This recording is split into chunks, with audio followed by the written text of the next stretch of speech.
Some stories are not written in ink, but in blood. They are not found on scrolls of parchment, but are carved into the memory of the world by the sword. Their letters etched in the ruins of cities and the bones of forgotten armies. They are the stories of titans, of empires that rise and fall like the tide, and of the men whose will becomes the fulcrum upon which history turns. This is one such story. It is a story that begins not with a man, but with a city, and not with a city's birth, but with its first great death. Carthage was a metropolis built by merchants, its foundations laid not with stone, but with trade agreements and bills of lading, a war of grinding attrition, of fleets built with astonishing speed and sunk with horrifying finality, of armies raised and butchered on the rugged soil of Sicily, a war that had bled both giants pale, costing hundreds of thousands of lives and draining the treasuries of both powers. The merchants, the true princes of the city, whose wealth was the bedrock of the empire, they want to return to their ledgers. For him, the memory is not a ghost to be it is a fire to be stoked. They retreat into the cool, marbled interiors of their villas and trading houses, seeking solace in the familiar ritual of numbers. He was the supreme commander of Carthage's forces in Sicily, a general who, in his own mind, he was recalled to a failure that was not his own, forced to preside over the dismantling of his own life's work. As he walks the streets of his home, he does not see a city recovering. He sees a city that has given up, a city choosing comfort over honor. He hears the whispers of the merchant council, the faction led by his great rival, Hannibal, and he hears the language of accountants, not warriors. They see the loss of Sicily as a painful but necessary business expense to be written off. Hamilcar sees it as an amputation of the empire's limb, accepted with a sigh of relief by a body that had grown too comfortable, too fat, too afraid to fight, and in the minds of his men had never known defeat in the field. For years, he had waged a brilliant, brutal guerrilla war from the impregnable mountain fortresses of Eryx and Ercht in western Sicily. He was a thorn in the side of the Roman legions, a wraith they could never pin down. He had harried them, ambushed them, outthought them at every turn with a fraction of their resources. He bled for Carthage. His men, a hardened corps of mercenaries, loyal to his genius, bled for Carthage. He had held his part of the line, a rock against the endless Roman tide. And while he stood undefeated, the politicians at home, the men of commerce, had surrendered. The war was lost at sea, by admirals he did not command, and the peace was signed by envoys he did not respect. They wished to tally accounts, to reopen neglected trade routes, to let the warm balm of profit soothe the sting of national humiliation. They speak of rebuilding, of consolidation, of prudence. They speak of commerce, not conquest. War, they murmur in the shadowy chambers of the Council of Elders. The 104 is a poor investment. Look at the balance sheet. It has cost them Sicily, their first and most precious overseas territory, the breadbasket of their empire for centuries. It has cost them their naval supremacy, the very shield of the nation. It has cost them their pride. It is time, they argue, to cut their losses and return to what made them great in the first place, making money. But in the end, off the Agates Islands, in a final, cataclysmic naval battle, the decisive blow was struck. The Roman navy, once a laughable imitation of Carthaginian sea power, a fleet built by men who traditionally feared the ocean, had become its master. He is not a merchant prince draped into famous Tyrian purple.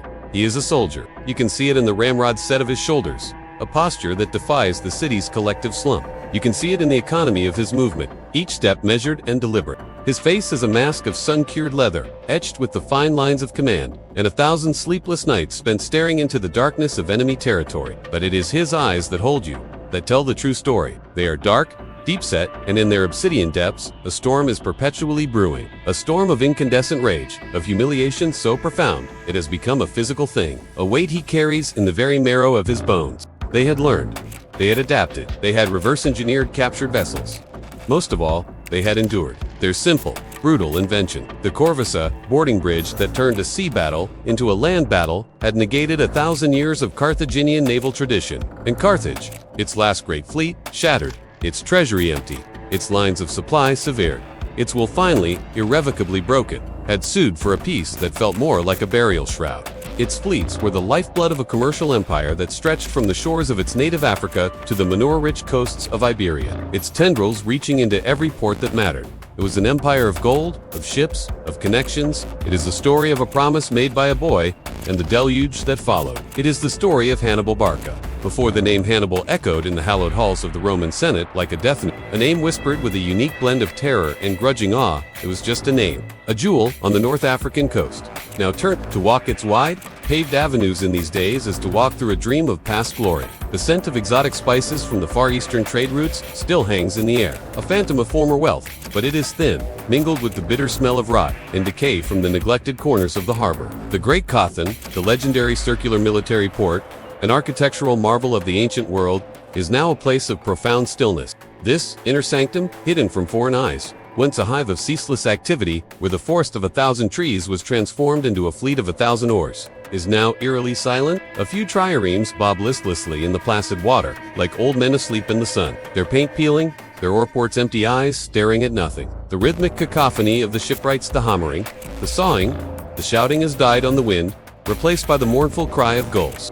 A whisper in the sprawling sea-sprayed metropolis of Carthage, a city that tasted of salt and gold, of ambition, and now of ash. To understand the man, you must first understand the wound from which he was born. A wound inflicted not just on a nation's territory, but on the very soul of its people. The year is 241 before the Common Era. A quiet has fallen over the Mediterranean, the Great Sea. It is not the quiet of peace, born of contentment and mutual respect. A power born of the Italian soil, relentless, patient, a patient wolf that would chew through its own leg to escape a trap. Rome was an idea as much as a place, a belief in civic duty, in the legion, in the steady, inexorable expansion of its own order. It fought with the stubborn, earth-bound strength of the farmer soldier, a creature of the land. It is the stunned, hollow silence that follows a great and terrible noise, the silence of a world holding its breath, unsure of what comes next. For more than 2 decades, a generation of men had been born into a world that knew only the clash of titans. The First Punic War, a struggle not for a city or a province, but for dominion over the known world, for the destiny of Western civilization. On one side, the Republic of Rome. On the other, the maritime empire of Carthage, a creature of the sea, fluid, dynamic, wealthy beyond imagining. It was a war of fundamentally different natures. The wolf against the shark. Our story begins here, in this city of ghosts. Carthage. The people of Carthage try to forget. They are a practical people, after all. But one man cannot forget. He will not allow himself the luxury. Through the throng of the city, a figure moves with a purpose that sets him apart. This is Hannibal Barca. The name Barca means thunderbolt, a name he earned. He was not recalled to a triumph. The hero's welcome he deserved. His hatred for Rome was not a simple fire. It was a forge. In its searing heat, the iron of his will was being hammered and folded, again and again, into something new, something terrible and sharp. Rome, to him, was not just a rival state. It was a violation of the natural order of the world, an upstart, land-bound power of farmers and foot soldiers that had dared to challenge the masters of the sea, the inheritors of the Phoenician legacy. And they had won, not through superior courage, not through superior skill, he believed with every fiber of his being, but through sheer, stubborn, grinding persistence. He saw the weariness in his father's posture, a fatigue of the soul that even Hamilcar's iron discipline could not fully conceal. A dangerous man whose obsession with war had already cost them dearly. They saw a man who didn't understand balance sheets or diplomacy. They saw a warmonger. They placated him with empty honors, but they denied him any real power. They wanted to put the lion in a comfortable cage woven from gold thread and silk cushions. At first, they were patient. Then, they grew restless. Their leaders sent to the city to negotiate were treated with the same high-handed arrogance the merchant council showed to him. The government, led by Hamilcar's political rivals, dithered. They haggled over pennies with men who had risked their lives for talents of silver. They tried to bargain with men who understood only 2 languages: strength and payment. It was a fatal miscalculation of character, a mistake born of a merchant's condescension toward a soldier. He saw the thunder in his father's gaze that never seemed to dissipate. It was a firestorm of violence that would be known to history as the Mercenary War, or, as the historian Polybius would later call it with chilling accuracy, the truceless war. Its own untested and soft from a generation of paying others to fight, was no match for these hardened veterans. The government, panicked and inept, gave command to Hanno, a competent logistician but a catastrophic field commander, led the citizen militia to a series of humiliating defeats. The city itself, the jewel of the Mediterranean, was threatened with starvation and siege. The merchant princes, who had so recently scorned Hannibal Barca and his talk of war, now found themselves facing a war more terrible than any they could have imagined, right at their own gates. They realized their fatal error. There was only one man who could command the respect of the few remaining loyalist troops. Only one man who understood the psychology of the men they were fighting. Only one man who possessed the genius and the ruthlessness to save them. For there was no truce, there was no quarter, there was no mercy. It was a war of extermination. The mercenaries, led by a runaway Roman slave, the charismatic and the brutal African chieftain Mathos unleashed a wave of terror upon the Carthaginian countryside. They saw the rich, fertile lands around Carthage as their overdue payment. They besieged loyal cities, crucified, captured Carthaginian officials, and declared a war not just on the state of Carthage, but on the Punic people themselves. They mutilated their prisoners with a horrifying creativity, cutting off hands and feet, breaking limbs, and leaving them to die in ditches. He watched as his father, a man used to absolute command in the field, tried to navigate the treacherous, slippery currents of Carthaginian politics. Carthage was obligated to pay a massive indemnity to Rome, a mountain of silver so vast it utterly emptied the state's coffers.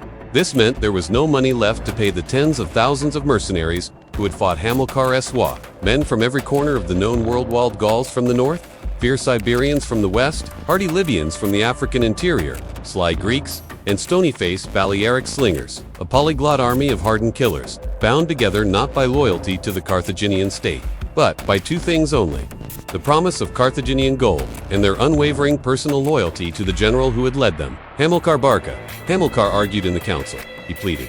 He demanded. He stood before the 104 and insisted that the peace was merely a pause, a breath before the next, more terrible struggle. Rome would not stop. Rome could not stop. To stop expanding was, for the Roman Republic, to die. It was the fundamental nature of their being. They would come for Sardinia next, he warned, his voice ringing with prophetic fury. Then Corsica, then Spain, then the fields of Africa itself, right up to the walls of Carthage. A victory of the anvil over the sword. Rome did not win wars. It simply refused to lose them, absorbing blows that would shatter other nations until its opponent collapsed from exhaustion. This to Hamilcar was not a noble quality. It was the quality of an insect, a mindless, relentless force that would inherit the world through sheer numbers and obstinacy. Hamilcar carried this incandescent bitterness back to his family estate, a sprawling villa perched on a hill outside the city walls. Here, away from the craven whispers of the city's elite, his world was different. It was a world of his own making, a world that still obeyed his laws. Here, he was not just a general in a defeated army. He was a patriarch, a king in his own domain, a lion in his own den. And he had a litter of cubs. 3 sons, Hasdrubal, Mago, and the eldest, a boy of 9, a boy with his father's intense, watchful eyes, a boy named Hannibal. Hannibal's childhood had not been a childhood of peace. It had been lived entirely in the shadow of this colossal, distant conflict. He did not have memories of a peaceful Carthage, of a world not defined by this struggle. He had known only a city at war, a city where every conversation was tinged with news from the front, where every prayer in the temple of Baal Hammon was for victory at sea. His father was a legendary, almost mythical figure, a name spoken with awe in the courtyards, the distant hero holding back the darkness. He would listen, hidden behind pillars, as veterans with missing limbs told tales of the Barca, the thunderbolt, who could appear from nowhere in the Sicilian mountains. And then, the hero came home. The boy saw the legend made flesh, and in the flesh, he saw the legend's pain. The councilmen, portly men, whose families had grown rich on peaceful trade for generations, saw him as a relic. But a lion cannot be caged. And history, with its exquisite and often cruel sense of timing, was about to provide him with the keys. The peace treaty had one final, venomous sting in its tail, a detail the accountants and the council had overlooked in their haste to end the fighting. The gold was not there. The mercenaries, ferried back from Sicily, were gathered in a massive camp near the city. The simmering discontent, fanned by charismatic agitators and the state's own incompetence, erupted into open revolt. It was not a mutiny. Carthage, stripped of its fleet, its treasury, and its best soldiers who were now its worst enemies, was suddenly, shockingly helpless. They came to Hamilcar's villa, not as patrons bestowing a favor, but as beggars pleading for their lives. They offered him supreme command. He accepted, not out of love for the politicians who had betrayed him, not for the city of merchants who had scorned him. He saw his city, which he had been taught was the proudest and wealthiest in the world. Hamilcar was no longer the honorable general fighting a conventional foe according to the established rules of war. He was facing an enemy that knew no rules, and so he abandoned them himself. Then, in the ultimate degradation, they ate each other. It was a message written in human suffering, a psychological map. The message was clear. There is no negotiation. There is no surrender. There is only annihilation. The final battle was a grim formality. Hamilcar Barca had saved Carthage. He had crushed the rebellion with a ferocity that stunned even his allies and terrified his enemies. He emerged from the crucible of the truceless war as the undisputed master of the state. The people hailed him as a hero, a savior. It was a violation far worse than the loss of Sicily in an open war. This was theft, plain and simple, executed with the smug confidence of a bully who knows his victim is too weak to fight back. An army forged in his image, hardened by constant warfare, paid for by his own hand. A source of wealth so vast it would make him independent of the state coffers, a river of silver to fund his great enterprise. It confirmed everything he had believed about the Romans. They were not an honorable rival, they were jackals, circling a wounded lion, tearing off pieces of its flesh while it was helpless. He was a consummate politician when he needed to be. He spoke not of his burning secret vow of revenge. He spoke their language. He spoke of restoration, of economics. He would go to Spain, he said, to rebuild Carthaginian influence, to conquer its rich territories, and exploit its fabled silver mines. All, he assured them, to pay off the crippling debt to Rome and restore the wealth and prestige of the mother city. It was a lie wrapped in a delectable truth. The wealth was real, the benefit to Carthage was real, but his true purpose, the great and terrible engine driving the entire enterprise, was a secret he kept locked in the vault of his own heart. The council, awed by his prestige, terrified of his power, and seduced by the promise of silver, eagerly agreed. They were happy to see this dangerous, intense man and his veteran army occupied far, far away. His hatred, already a forge, now glowed with a heat so intense it was almost pure. It was no longer just an emotion, it was the central organizing principle of his existence. The council, chastened and utterly terrified of his power, could now deny him nothing. The merchants were too timid, the politicians too short-sighted, and they would always choose the easy path, the profitable path, the path of appeasement. If he was to forge a weapon capable of striking at the heart of Rome, he would have to do it himself, far from their influence. The command of the army broke down into a cannibalistic lottery, towards espiing a vast, wild, largely unconquered land of jagged silver mountains, fertile river valleys, and dozens of fierce, warlike Celtic and Iberian tribes. It was a land of immense, untapped wealth and a near limitless supply of the world's best mercenary soldiers. It was the perfect place to build a new power base, far from the watchful eyes of Rome and the stifling, corrupting politics of home. It would be the Barcid Kingdom, an empire within an empire, the forge where the sword of vengeance would be hammered into its final, perfect shape. During this 3-year period of nightmarish crisis, while Carthage fought for its very life against its own entrails, Rome had watched and it had acted. With a predator's instinct for weakness, the Romans used the mercenary rebellion as a pretext, citing the instability in the region and claiming the mercenaries had aggressed against Italian merchants. They did what Hamilcar had predicted. They sailed their newly dominant fleet to Sardinia and Corsica, islands that had been Carthaginian possessions for centuries, and seized them. It was a vision of hell on earth, a slow, agonizing descent into bestial madness, all orchestrated by the cold, patient mind of the man watching from the mountains above. When the few thousand skeletal survivors, driven mad by hunger, finally tried to break out, Hamilcar's forces were waiting. They slaughtered them to a man. He had to become a monster to fight monsters. He was utterly, terrifyingly ruthless. He ambushed, he starved, he deceived. He used his intimate knowledge of the North African landscape and the very men he once commanded against them, with chilling precision. He understood that this was not a war for territory. It was a war of wills, a contest of terror. They accused Carthage of preparing for war against them and threatened to declare it anew.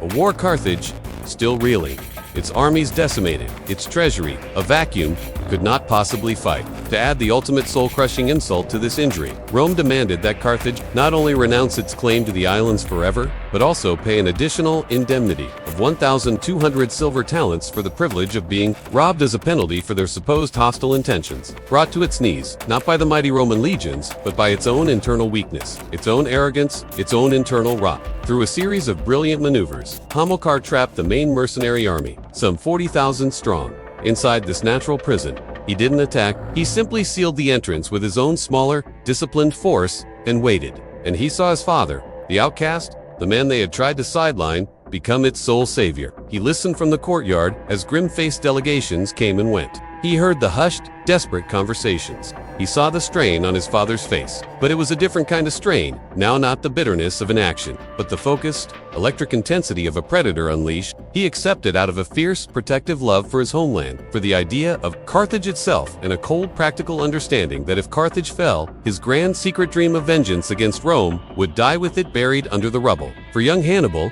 now a boy of 10 or 11, this was a formative, terrifying education.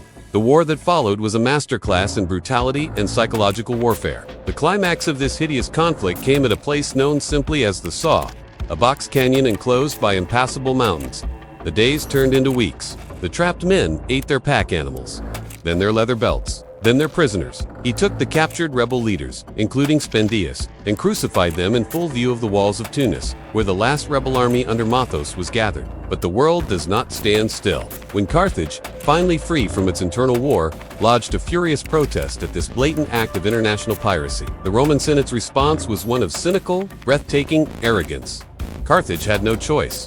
They paid. For Hannibal Barca, this was the ultimate humiliation. It was a kick to a man already on the ground, a public shaming on the world stage. He saw with blinding, terrifying clarity that he could never trust the Carthaginian state to support his vision. He would need an army loyal, not to the vacillating council in Carthage, but to him and him alone. He would need a treasury. He would need a kingdom. His eyes, and the maps in his study, turned west. He went before the council of elders, no longer a supplicant, but the master of their fate. He laid out his plan. The preparations for the expedition began. It was not just a military campaign, it was an exodus. A nation within a nation was on the move. Hamilcar was taking his entire world with him. He had watched his father's fall and glorious, terrible rise. He saw in Hamilcar not just a parent, but the living embodiment of Carthaginian pride, a defiant flame in a world of gathering shadows. Two groups of enemies are approaching, he might say, pointing to different parts of the field. A grand expedition to restore the fortunes of the state was embarking, led by its savior. He was dressed in the rich robes of a commanding general, the Strategos Autocrator. He looked down. It was Hannibal. The boy had pushed his way through the throng of adjutants and guards to stand by his side. Issa and his son, not just a child, but a vessel. A continuation of his own will, his legacy made of flesh and blood. He knelt down, an uncharacteristic gesture that brought him to the boy's height, his eyes level with Hannibal's. "Are you going to leave me behind?" The question was simple, but it carried the weight of the world. The noise of the ceremony seemed to fade into a distant hum. He saw the fire he had so carefully kindled there, burning brightly. He saw the sharp intelligence, the fierce intensity, the nascent strength that was a mirror of his own. "You truly wish to come with me, to be a soldier?" He nodded vigorously, his whole body trembling with a sudden, overwhelming eagerness. He turned the boy to face the great stone altar, where the priests were now holding the magnificent bull, its head bowed, ready for the knife. The firelight danced across their faces, casting long, wavering shadows that seemed to writhe and coil like living things.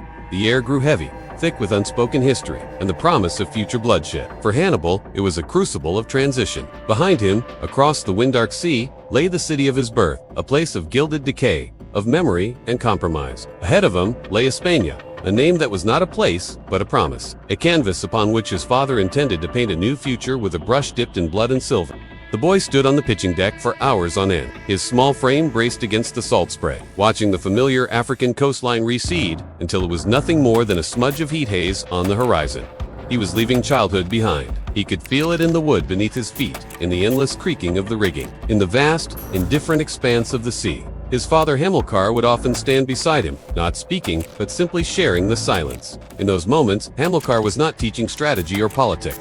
He was teaching his son to look forward, to never look back. He was teaching him the loneliness of command, the simple, profound truth that the past is a foreign country to which a man of destiny can never return. In that moment, Hannibal Barca ceased to be just a father. He became a high priest, initiating his own son into the holiest and most terrible of sacraments. A sacred, undying, all-consuming hatred, he led the boy forward, step by solemn step, away from the crowd, into the sacred space between the fire and the stone. History held its breath, waiting for the vow that would set the world ablaze. "Yes, Father, more than anything in the world. Come," he said, his grip on his son's shoulder tightening, urging him forward. "Come with me to the altar. If you are to be my son in truth, as well as in blood, if you truly wish to follow me and serve in the army I will build, you will place your hand upon the sacrifice. To live in the camps, to see the world, and to fight our enemies." This was not a boy to be sheltered in Carthage, to be softened and corrupted by the merchants and politicians. This was a boy to be forged in the fires of the frontier. His eyes were wide, filled with a mixture of childish awe at the ceremony and a desperate, unspoken question. The tool he had been crafting was ready for the forge. "No, son," he said, his voice regaining its familiar tone of command. "I will not leave you behind." It was the eternal question of every son who fears being left behind by a father he adores, a father who is about to depart for the horizon. His gaze was fixed on the dancing flames, but his thoughts were a world away, across the sea, in the silver mountains of Iberia and beyond them, in the green fields and rolling hills of Italy itself. This was the first step, the first move in a game so long and so vast that only he could see, the final checkmate. The moment he had been waiting for had arrived, not by his design, but by his son's own volition, which made it all the more potent. This was the moment of initiation. The catechism, the binding. A great sacrifice was to be made at the temple of Melkart, the patron deity of Carthage, and the Phoenician mother city of Tyre, the god of exploration and colonization, to ensure divine favor for the enterprise. The whole city seemed to turn out to see their hero off. The air in the grand plaza before the temple was thick with the smoke of cedarwood incense, the low, rhythmic chant of the priests, and the nervous energy of the crowd. The sacrificial bulls, garlanded with flowers, were led towards the great open-air altar. You have only one group of men. You are outnumbered. What do you do, Hannibal? And the boy, with an intensity that belied his years, would think, his brow furrowed, before suggesting a plan involving terrain, deception, a feigned retreat. Hamilcar would listen, a flicker of pride in his stern eyes. He was not just raising sons, he was forging weapons. He saw the pain his father carried, the burning injustice of the Roman peace and the subsequent betrayal. And, through some strange osmosis of familial love and shared indignation, that pain, that injustice, became his own. It was a burden he eagerly accepted. He and his younger brothers, Hasdrubal and Mago, were known throughout the Barcid circle as the Lion's Brood. They were taught to ride almost before they could properly write. They learned to handle a small sword. They were taught the histories of Alexander the Great and Pyrrhus of Epirus, not as history, but as textbooks. They were taught, explicitly and implicitly, every single day, that the world was divided into two: Carthage and its enemies. And the greatest enemy, the eternal enemy, the enemy whose very existence poisoned the world, was Rome. He had listened to the war stories not as idle entertainment, but as practical lessons. The grizzled soldiers who were his father's constant companions were his tutors. He had studied the maps of Sicily and Italy that were always spread across his father's table, until he knew them by heart. He was not being raised as a merchant's son to calculate profits and losses on an abacus. He was being raised as a lion's cub to understand strategy, logistics, terrain, and the complex, often dark psychology of men. His education was the art of war. His playground was the camp of veterans. His trusted officers, men who were more loyal to him than to the city they nominally served. Veterans of the mountain wars in Sicily and the hell of the truceless war. He was taking his allies, his political faction, his network of clients, and he was taking his family. Hannibal was now a boy on the cusp of manhood by the standards of his time. He was perhaps 12 or 13. He worshipped his father with a terrifying, absolute devotion. Hamilcar would take Hannibal and his brothers to the training fields. He would watch them. He would correct their stance, their grip. He would set them problems. The day of departure for Hispania finally arrived. It was a moment of great civic and religious importance. Hamilcar stood before the holy fire, a figure of immense and solitary authority. He felt a slight, insistent tug on the heavy fabric of his robe. Hamilcar stirred, public face soft, a subtle shift of muscle that only those closest to him would ever see. "What is it, my son?" Hamilcar's voice was low, a rumble meant only for the boy. A private moment in a very public spectacle. "Father," Hannibal's voice was barely a whisper, yet it was sharp and clear in the charged atmosphere between them. Hamilcar looked at the boy, truly looked at him, and saw past the childish features. A slow, rare smile spread across Hamilcar. It was not a smile of warmth, but one of grim and profound satisfaction. He stood up, his large calloused hand resting on Hannibal's small shoulder, a gesture that was both reassuring and possessive. Hannibal's face, which had been tight with anxiety, lit up with a fierce, burning light that seemed to rival the sacrificial fire itself. Hamilcar's smile faded, replaced by an expression of profound, almost religious solemnity. "Then you must make a promise," Hamilcar said, his voice dropping to a near whisper, a sound that seemed to cut through the noise of the temple and command the very air around them. He gestured with his chin toward the altar, a single block of ancient granite stained, dark with the blood of countless offerings across the centuries. He paused, letting the immense weight of the moment settle upon his son's young shoulders. The ship that carried them from Carthage to the Pillars of Hercules was a world unto itself. Their landfall was at Gades, the ancient Phoenician port city nestled on the Atlantic edge of the world Cadiz. To Hannibal, who had known only the shimmering, almost theatrical beauty of Carthage, Gades was something else entirely. It was raw, elemental. Sun-scorched plains gave way to cool, forested highlands. Lush, fertile river valleys were guarded by sheer, impassable mountain ranges that clawed at the sky. And this land was inhabited by a people as wild and untamed as the landscape itself. Hamilcar's method of teaching was relentless observation and unforgiving practice. He learned engineering by watching the construction of siege engines, the massive catapults he ate their course bread, listened to their stories around the campfire, learned their dialects. A small raiding party had been pinned down in a rocky ravine outside the walls, taking heavy fire from above. This was not the chaotic raiding of a warlord. It was the methodical construction of a state. Near the eastern coast, he discovered mountains, so rich in the precious metal that they changed the balance of power in the Mediterranean. He poured resources into the mines, using the most advanced engineering techniques of the day. The silver flowed out in a seemingly endless river. A portion of it was sent back to Carthage. A steady stream of wealth that kept the Council of Merchants happy and quieted the grumbling of Hamilcar as political opponents. They saw Hamilcar's growing power not as a boon to Carthage, but as a threat. They saw a man becoming more powerful than the state he was meant to serve. Where, they asked in the council, was the oversight? Who was auditing these vast sums of silver? Was Hamilcar building an army for Carthage, or a private army for himself? They feared he would one day return, not as a general, but as a tyrant, his veteran legions at his back, to sweep away the old republic and establish a military monarchy. Their fear was not entirely misplaced. They whispered that the Barca family was becoming a dynasty, that Hamilcar was acting like a king. It paid for the ships, the grain, the mercenaries. It paid the indemnity to Rome, silencing, for a time, their official complaints. The Senate had been content as long as the silver flowed to pay the war indemnity. It allowed them to pretend that Hamilcar was acting as their glorified tax collector. But the reports from their own spies and from nervous Greek merchants in the region painted a more alarming picture. This was no mere punitive expedition. This was the birth of a new Carthaginian empire, stronger, richer, and more militarized than the one they had just defeated. They saw the new armies being drilled, the new fortresses being built, the new alliances being forged with the fiercest warriors in the Western world. And all of it was under the absolute control of one man they knew, from his record in Sicily, to be their most capable and implacable enemy. A man who had been forced to accept a humiliating peace, a man who surely harbored a deep and personal grudge.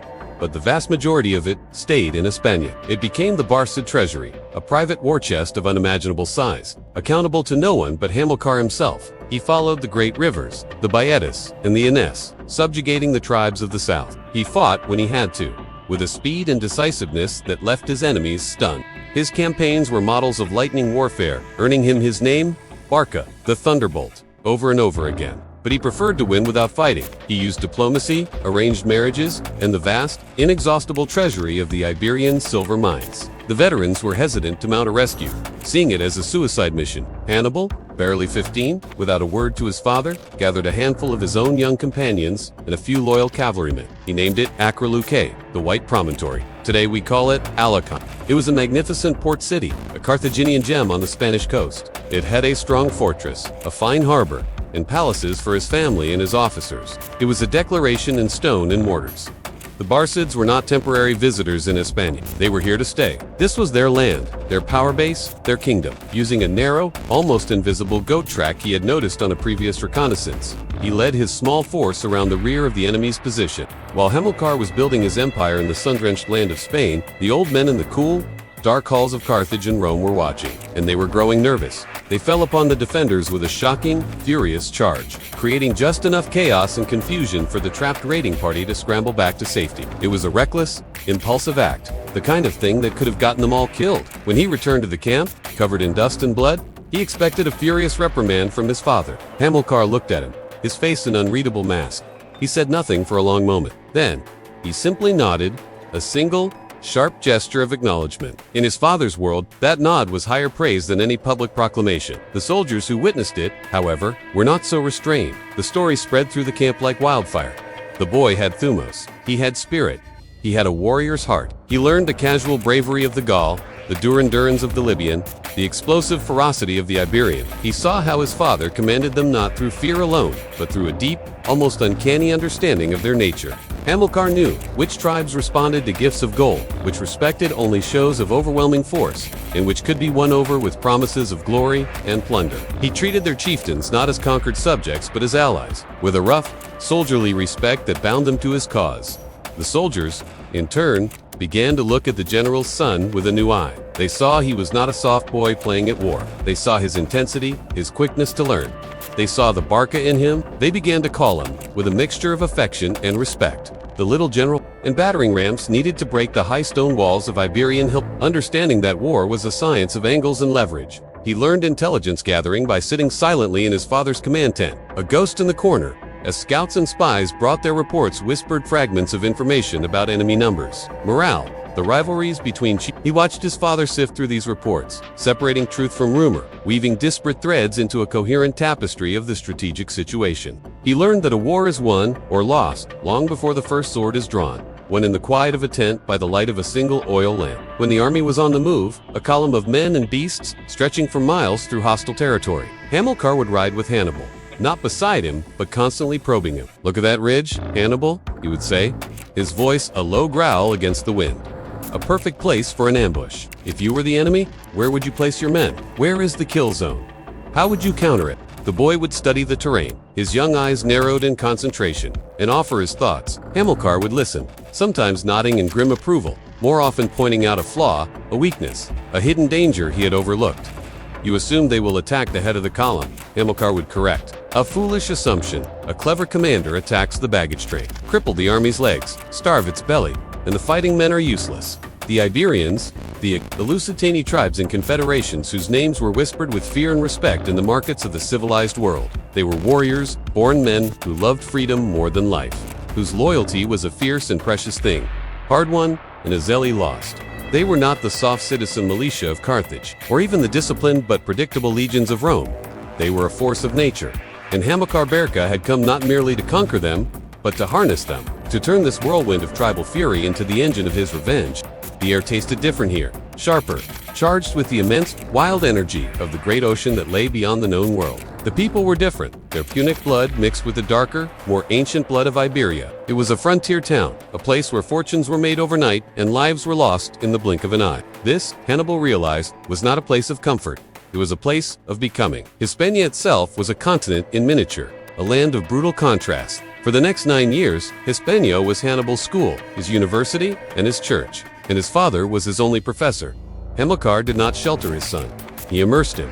The Barcid war camp was Hannibal's home. The smell of wood smoke, sweat, and oiled leather was the scent of his adolescence. The clang of the blacksmith's hammer repairing a sword, the low murmur of sentries at night, the sudden, sharp blast of a horn, calling men to arms, these were the sounds of his education. He did not receive his lessons in a comfortable room, but on the march, in the saddle, and in the shadow of siege towers. Hannibal learned logistics, not from scrolls, but from counting grain sacks in a dusty supply tent, understanding that an army, like a man, marches on its stomach. He learned about men. He spent time not with the sons of Carthaginian nobles, but with the common soldiers. There was a moment, during the siege of a stubborn hilltop town, that cemented his place in their hearts. While Hannibal was being forged into a soldier, Hamilcar was forging an empire. The silver idol was the fuel for Hamilcar's great machine. With this wealth, he founded a new capital, a testament to his ambition. But shadows have a way of stretching, even across vast distances. In Carthage, Hamilcar's rival, Hanno the Great, led the faction of peace, the party of the landed aristocracy. And in Rome, the whispers were of a different, more chilling nature.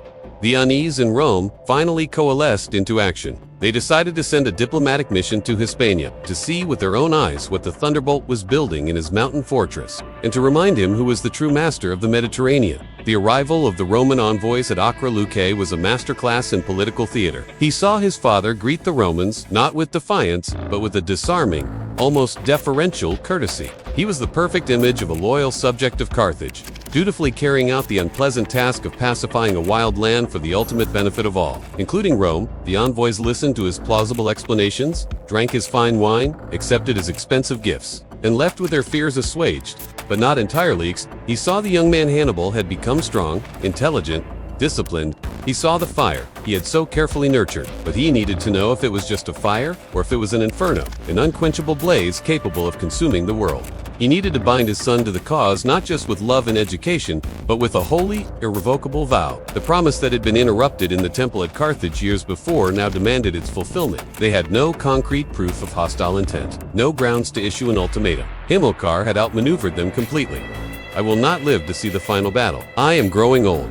But you are the weapon I have forged. Every lesson, every march, every battle you have witnessed has been for one purpose: to prepare you, to make you sharp enough, hard enough, to be plunged into the very heart of that Cheval city. Swear it before Baal Hammon, who sees all, swear it on this sacrifice, that your blood and the blood of the altar will seal this pact." Blood, hot and shockingly real, flowed over Hannibal's hand, a warm glove of death and destiny, and steady, unbroken by doubt or fear. spoke the words that would shape the history of the world. He did not shout them. He spoke them with the cold finality of a judge passing sentence. He felt the oath settle into him, not as a weight, but as a skeleton of iron, a framework upon which his entire being would now be constructed. His life, which could have been one of wealth and ease, was now simplified, purified, reduced to a single, terrifying purpose. He had a reason to exist. He had a destiny. The year is 229 before the Common Era. 9 years after they had arrived in Hamilcar was campaigning near the town of Helic, consolidating his control over a newly subjugated tribe. He had with him his 2 sons, Hannibal and his younger brother Hasdrubal. The campaign was all but over. A simple matter of showing the flag and receiving the submission of the local chief. He looked at his father, and for the first time, he saw him not as a godlike figure, but as a mortal man who had just passed the heaviest torch in the world into his hands, and he did not shrink from its heat. He welcomed it. The exact phrasing is lost to the mists of time, passed down through the filter of hostile Roman historians, yet its essence has rung through the ages, a testament to its terrible power. The Barcid Empire in Hispania pushed ever northward, toward the Ebro River. Hamilcar continued his work with a renewed, almost feverish energy, as if he knew his time was short.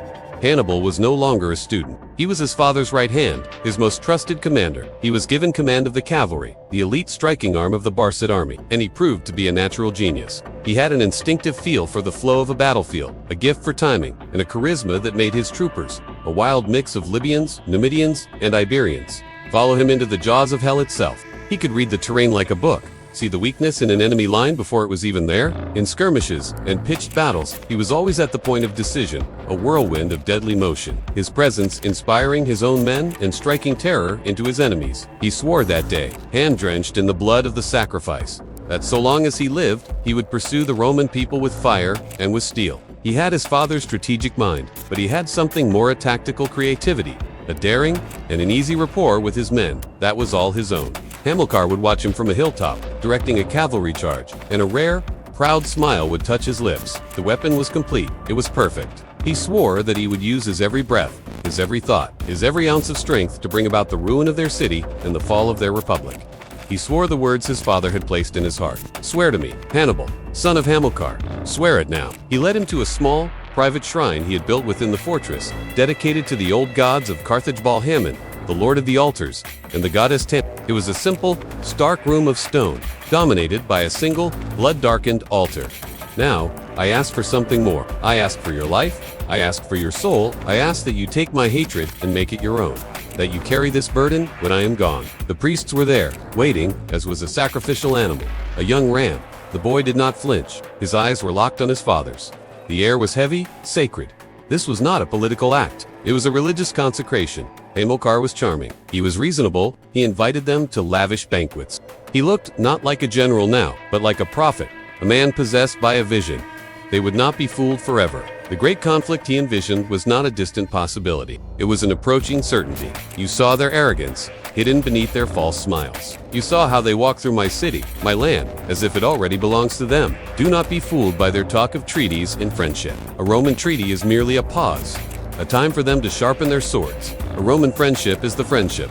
A wolf offers a lamb. He felt the weight of time, the pressing need to ensure that his life's great work would not die with him. I have spent my life fighting them. I held them in Sicily when the cowards at home had already given up. I watched them steal our islands when we were on our knees, bleeding from our own foolishness. They talk of honor, but they are a nation of thieves. They talk of peace, but they mean submission. Their nature is to devour. They will consume Greece. They will consume Gaul. They will consume Egypt. And they will not rest until they have consumed us. Until the name of Carthage is a footnote in their histories. His gaze fell upon Hannibal, who had been standing quietly in the torchlight of the command tent, watching his father pace back and forth like a caged lion. He showed them the mines, framing them as a necessary enterprise to fulfill his sacred obligation to Rome. How else can poor Carthage pay the tribute you so rightly demand of us? He would ask his expression one of weary duty. He explained his army as a simple police force, necessary to protect the mining operations from the wild, lawless tribes of the interior. "These people are savages," he would say with a sigh. "Without a firm hand, no commerce is possible here." They came with the arrogant swagger of conquerors, their togas stark white against the dusty backdrop of the military camp. They expected to find a barbarian chieftain, in a gaudy tent. They found, instead, a king in his own city, surrounded by a disciplined, well-equipped army and all the trappings of a sophisticated Hellenistic court. Hannibal, now a young man in his late teens, watched the proceedings from the side, a silent, attentive observer. The Romans were suspicious, but Hamilcar's performance was flawless. The night after the Romans departed, the mask fell. Hamilcar was not in a celebratory mood. The visit had confirmed his deepest fears. Rome was watching. Hamilcar stopped pacing. He stared at his son, his eyes burning with an intensity that was almost frightening. Hamilcar's voice was quiet, but it filled the tent. He gestured for his son to follow him. He did not lead him to a public place. Hamilcar stood before his son, the flickering torchlight carving deep shadows into the lines on his face. "You saw the Romans," Hamilcar began, his voice a low, resonant murmur. He stepped closer, his hands gripping Hannibal's shoulders. His voice dropped even lower, becoming a conspiratorial, urgent whisper, a father passing on the most sacred and dangerous of truths to his son. He released his son's shoulders and turned him to face the altar, where the priest held the sacrificial knife aloft. The ram was held fast. "You asked to join my army in Carthage." Hamilcar's voice now rang with formal liturgical power. "I agreed to..." He took Hannibal's right hand and guided it forward until it rested on the warm, trembling body of the sacrificial ram. "Swear it," Hamilcar commanded, his voice like the cracking of a rock. The priest chanted a low, guttural invocation. The knife flashed in the torchlight, and in the sacred silence of that stone room, his young voice, clear, he swore that he would never, ever be a friend to Rome. In that moment, a profound transformation occurred. The boy, Hannibal, died. And Hannibal, the man, Hannibal, the instrument of fate, was born. The years that followed were a blur of conquest and consolidation. He was now in his early 20s, a man in full, but fate is a jealous god. It gives with one hand and takes with the other. What happened next is shrouded in the confusion of battle, a story told in fragments.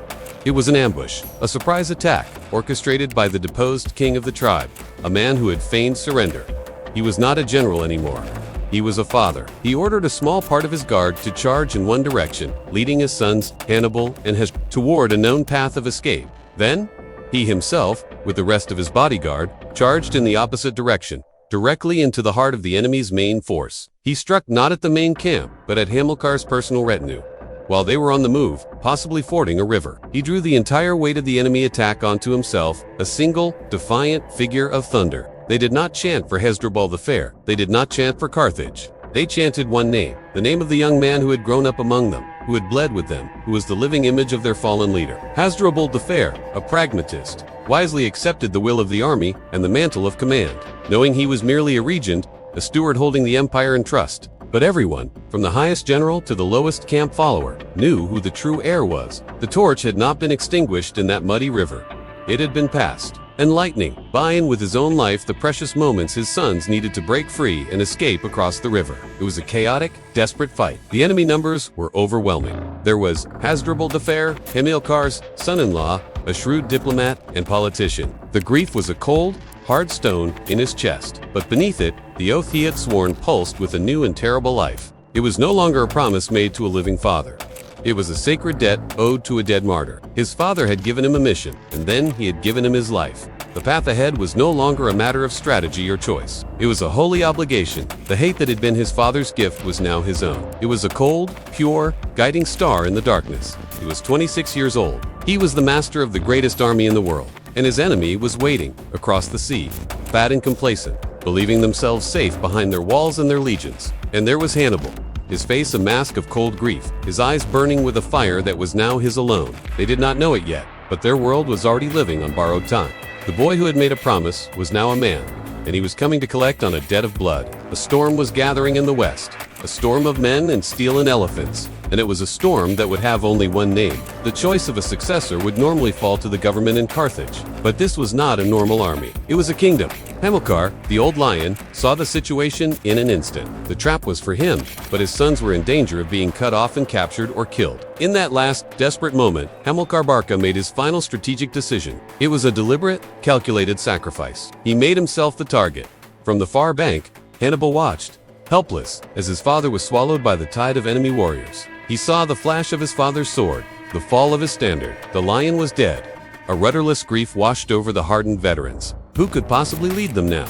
They were Hamilcar's men. Their loyalty was to him, not to the distant, fat merchants in Carthage. He saw the man who was his god, his teacher, his entire world, disappear. Hamilcar Barca, the thunderbolt, the terror of Rome, the architect of vengeance, died in the mud of an obscure Spanish river, fighting a nameless tribe to save his sons. The news of his death struck the army like a physical blow. A great silence fell over the camps. In the command tent at Acroluce, the generals gathered. The soldiers themselves made the decision. They began to chant, a low murmur at first, then a rising roar that shook the very foundations of the city. Hannibal, Hannibal, Hannibal. It was a coronation by acclaim, a battlefield inheritance. That night, Hannibal stood alone on the high walls of Acroluce, looking out over the dark sea, towards the east. They had killed his father. They had stolen